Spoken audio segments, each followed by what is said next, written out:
Mme Koumba-Ndiaye, un véhicule d'armée a sauté le lundi 15 juin sur une mine à Bissine-Albondi en Casamance, au moment du convoyage des populations qui devraient regagner leur village. Il y a eu 2 morts et des blessés graves. Quelles sont les questions que cet incident soulève de votre part? Je me suis posé beaucoup de questions parce que quand j'ai écouté à la radio et après j'ai fait un recoupement, j'ai fait des enquêtes, j'ai appelé Ziguinchor et tout, j'ai appelé des amis pour comprendre exactement de quoi ça retourne. Parce que je ne peux pas comprendre qu'on ait des mines jusqu'à présent et qui a donné l'ordre à ce que ces villageois repartent dans le village avec des mines pour que des militaires sortent. Donc je n'ai pas compris. Et après là, personne n'en a parlé, c'était comme si c'est à nos pertes et profits. Et c'est un problème très profond parce que je crois que les militaires, ils dépendent de l'armée, ils dépendent du ministère des Forces armées. Et le ministère des Forces armées dépend de la présidente de la République, son Excellence, Monsieur le Président Macky Sall. Je n'ai pas compris qu'on puisse prendre en début d'hivernage des villageois pour les ramener. Et puis ce qui m'a le plus heurté, c'est parce que j'ai vu mes parents dans des camions comme si c'était des moutons de Panurge avec des coupes-coupes et j'ai entendu de mes propres oreilles que c'est le responsable de l'Antrax qui disait que oui, les gens vont partir, ils doivent retourner au village avec des coupes-coupes pour faire des huttes. Mais comment on peut faire des huttes au mois de juin pour y habiter? Après qu'on ait signé le protocole d'accord de paix à Foundiougne avec l'ancien Premier ministre, notre président actuel, il y avait même une fête qui avait été donnée. Donc l'Antrax était là pour accompagner tout ce qu'il y a comme processus de développement. Mais à ma grande surprise, c'est l'Antrax qui disait oui, de toute façon, ils vont repartir au village avec des coupes pour faire des huttes. Pour faire des huttes quoi? Je crois qu'il faudrait que l'Antrax nous donne des explications. On souhaiterait avoir une explication au niveau du gouvernement, au niveau des forces armées pour comprendre exactement de quoi ça retourne. Est-ce que vous envisagez des actions concrètes pour tirer cette affaire au clair? Mais nous n'allons pas rester dans notre coin parce que c'est vrai qu'il y a d'autres événements. Mais moi, l'événement me touche. Nous n'allons pas croiser les bras parce que ce cas, nous n'allons pas le laisser passer. On voudrait avoir des explications au niveau de l'État. On voudrait des explications au niveau des forces armées. On voudrait vraiment des explications avec le maire qui gère administrativement la localité. Tous les Sénégalais, tous les Casamancés qui vivent ici au Sénégal et dans la diaspora veulent des explications par rapport à ce regain de tension où des mines sautent.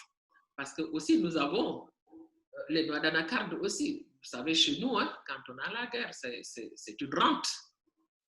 Les noix d'anacarde, c'est des problèmes. Le bois, c'est des problèmes. Le chanvreinier, c'est des problèmes. Donc, c'est une rente. C'est une économie de guerre. Est-ce que le maire de la localité était au courant de cette initiative? Mais par rapport à cette opération, il paraît qu'ils avaient fait une réunion, d'après les renseignements que j'ai eus, depuis presque 7 mois, et on leur avait demandé de faire la prudence, que c'était trop tôt pour que la population rejoigne.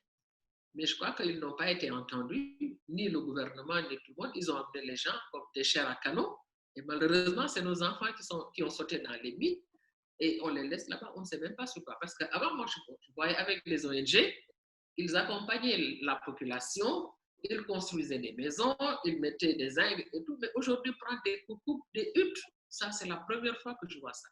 Et il faut vraiment qu'on arrête tout ça. C'est de l'amateurisme total.